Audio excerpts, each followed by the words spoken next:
mga kakabsat, panoodin naman natin. Bisitahin naman natin yung pinaka-paborito nating attorney. Walang iba kundi si Attorney Claire Castro, Mapsat. Ito, hinamon ng bangbangan.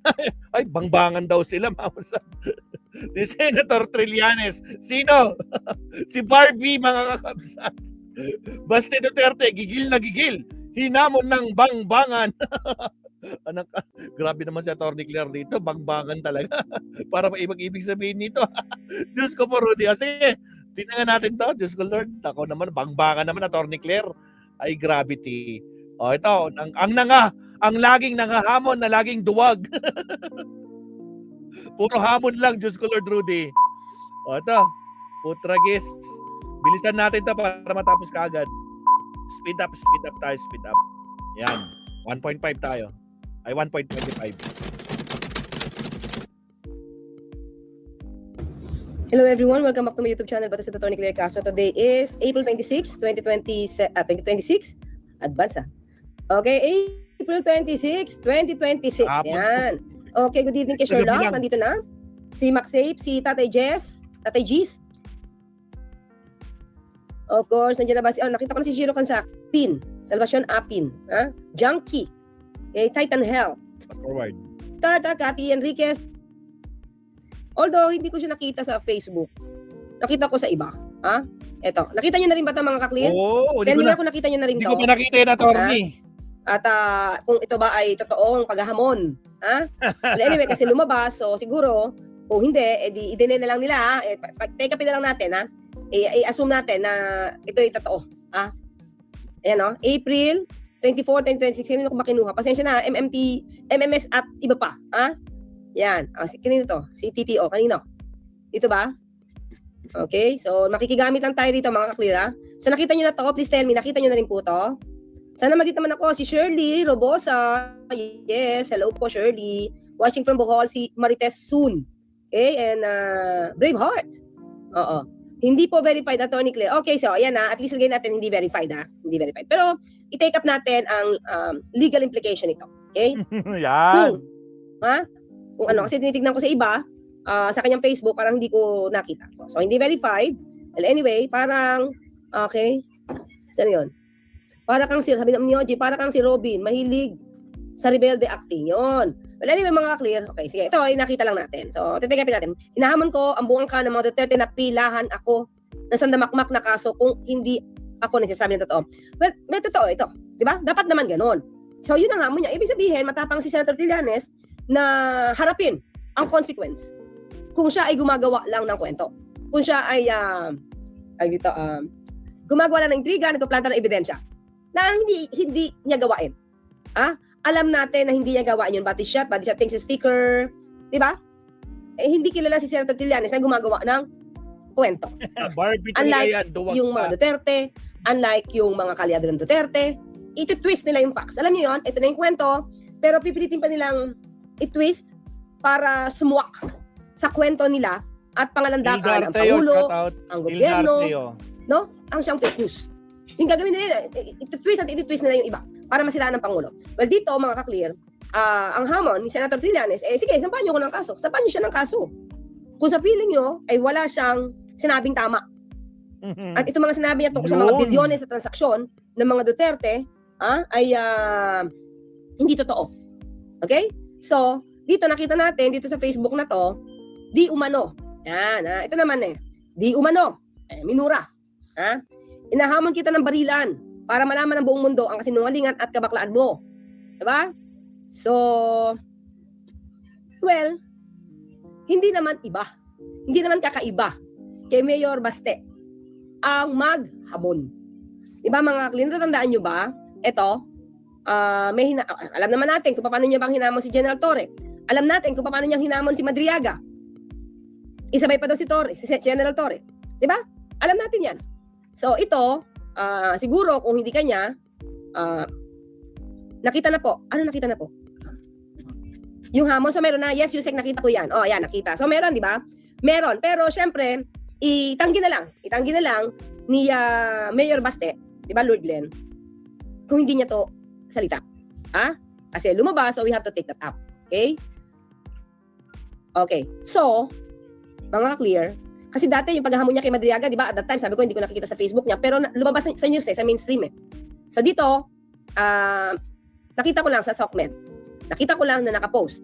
At tinake up na. So kung totoo ito, na sinabi niya mga clear, another hamon na naman to. Di ba? Another hamon. Nasaan ako?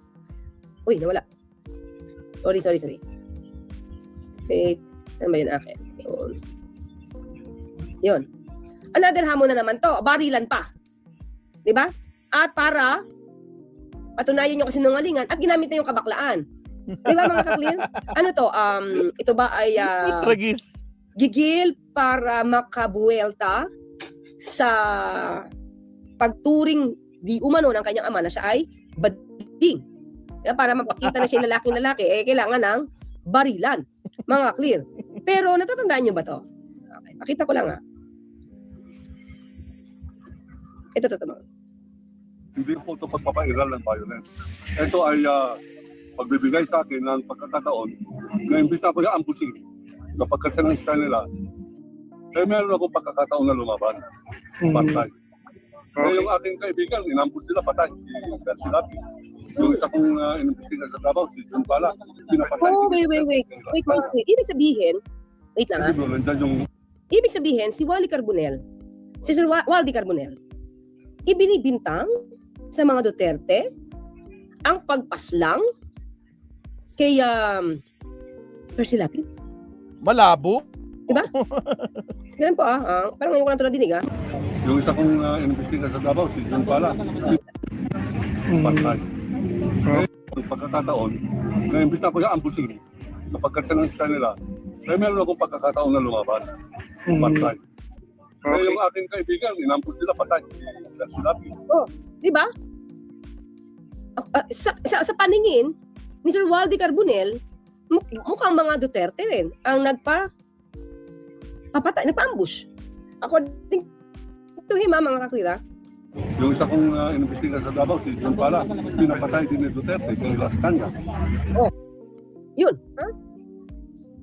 Yan po akin din, nandyan yung affidavit kay Las Cañas.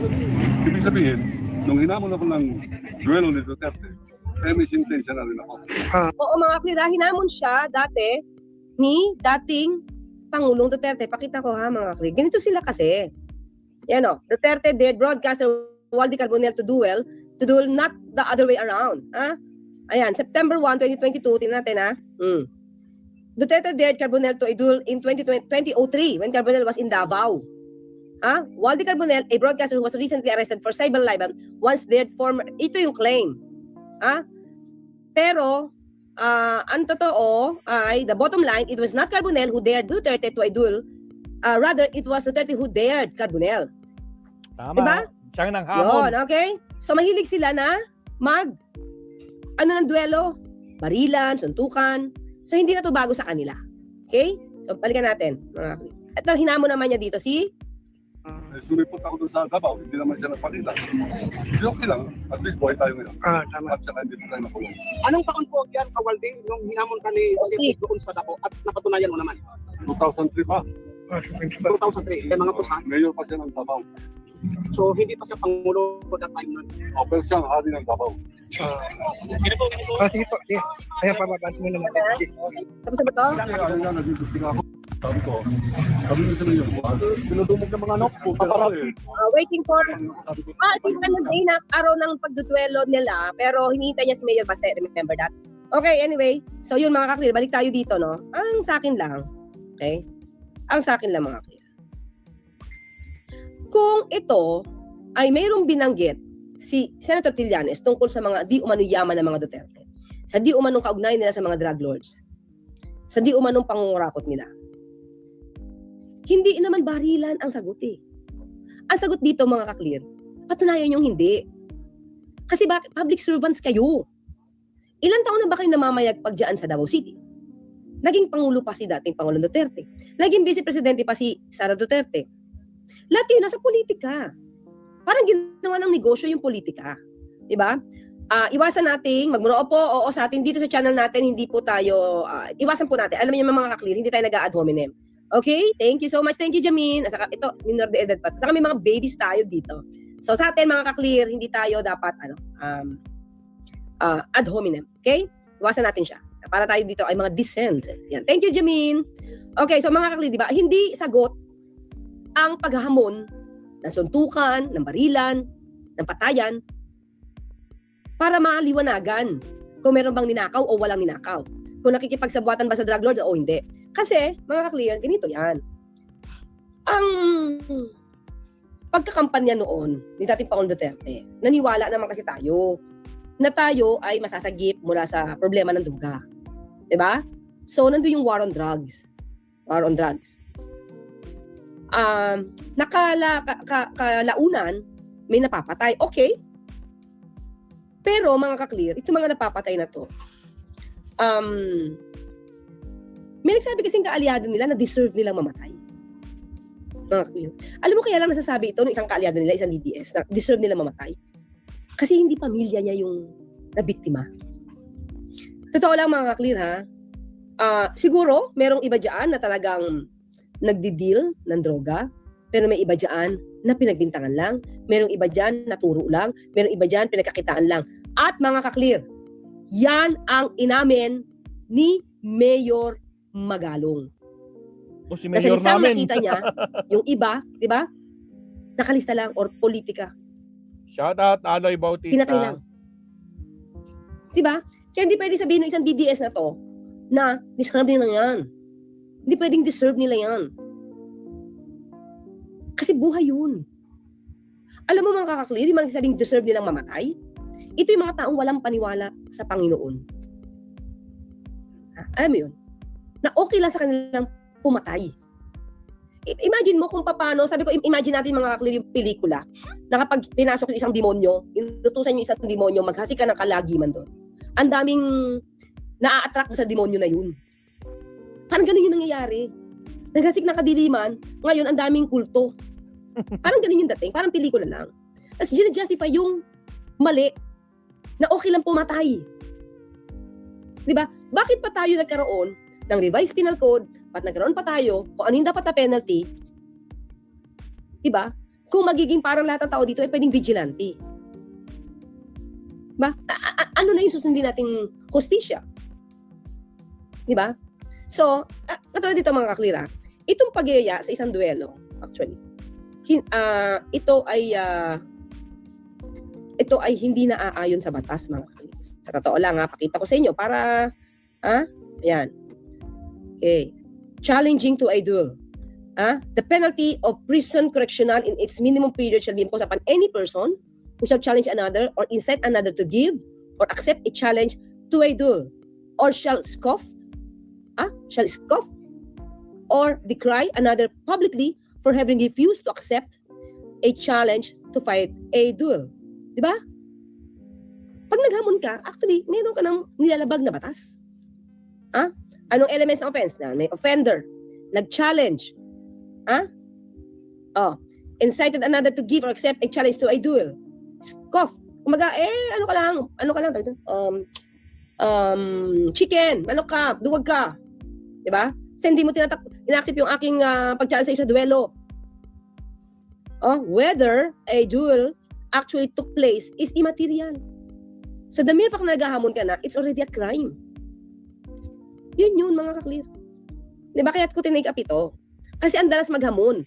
Ang dalas na maghamon, nakakakala mo, walang nilalabag na batas. Alam mo, kaya inaccept niya yung mga ka-clear. Ano ginawa ni General Torre? Pulisya. Alam niya to. Inaccept niya, pero ginawa niya legal. Para hindi siya makasuhan. Hindi siya makasama dito. Hindi siya in conspiracy. Diba? Ginawa niya legal. Diba? So, diba? Lahat, mga kli, diba? Pansinin nyo, hindi naman sa lagi kong dinadown ang mga Duterte. Pero, tignan nyo yung mga ginagawa nila. Ito, paghahamon. It's a crime. Yung pananakot sa pimp, sa bar, it's a crime. Diba? Pagbabanta sa buhay ng Pangulo, it's a crime. Si Cartas. Diba? Ano pa ba? Diba parang, ba't ang paligid nyo puro gumagawa ng crime? Diba mga kakli? So, kung hahamunin man niya si Senator Trillanes ng bangbangan, bangbangan, Bang, bang, bang, bang! barilan. Ano to, para ipakita na siya'y tunay na lalaki. Di ba? Para maisang tabi yung issue na tinawag daw di umano siya ng kanyang ama na bading.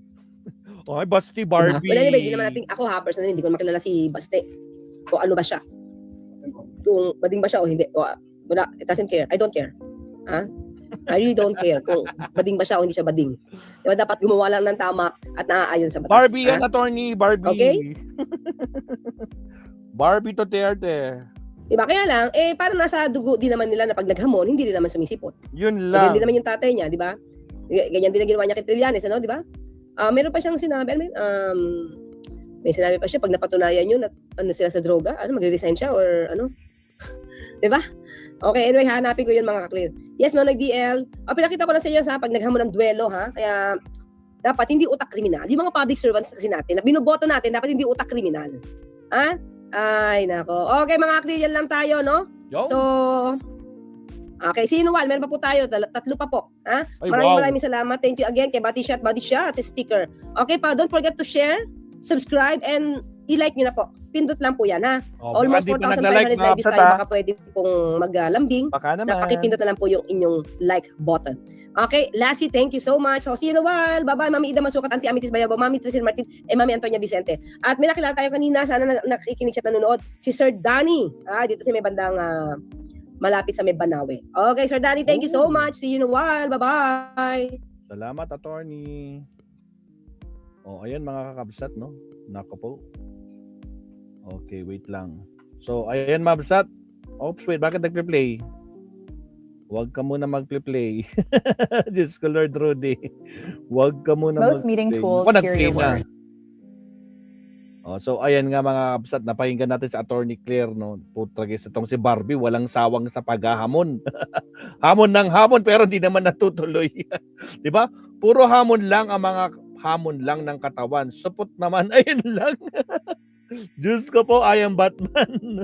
Naspak. Yan, nagkamusta. Nandyan po si Daisy Cartas, no?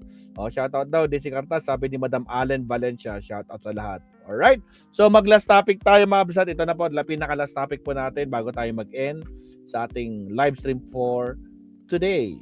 Sige, countdown muna tayo, mga kabsat. Here we go! Ay, wait lang, nagkamali na pindot. Here we go. Countdown muna tayo.